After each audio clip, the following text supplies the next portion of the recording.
মিষ্টি কুমড়া রান্নার জন্য প্রথমে তেল গরম দিলাম। এবার দিয়ে দেব চিংড়ি মাছ,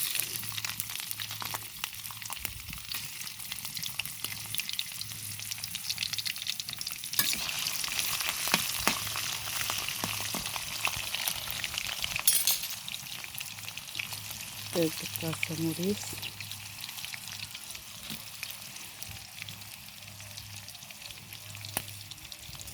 সাথে একটু লবণ,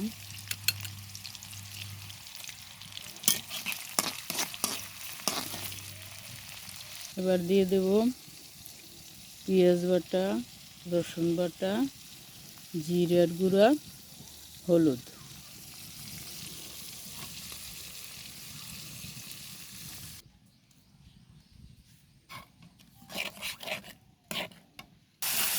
মশলাটা ভালোভাবে কষিয়ে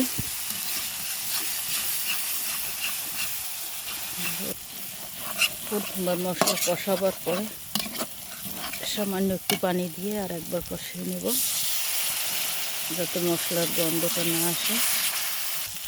দ্বিতীয়বার কষাবার পরে দিয়ে দেব কুমড়ো,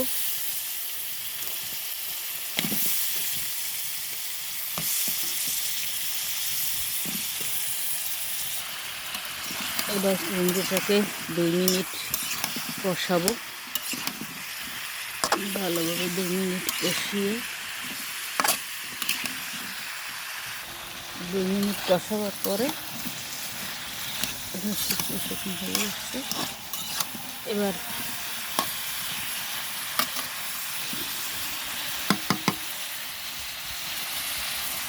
একটু সিদ্ধ হওয়ার জন্য পানি দিয়ে দেবো।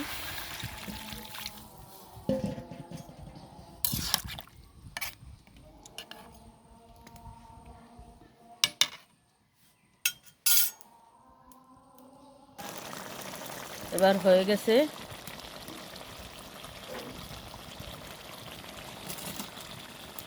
অন্য পাতিলে ঢেলে নেব, কারণ কালির পাতিল ঘরে নেব না।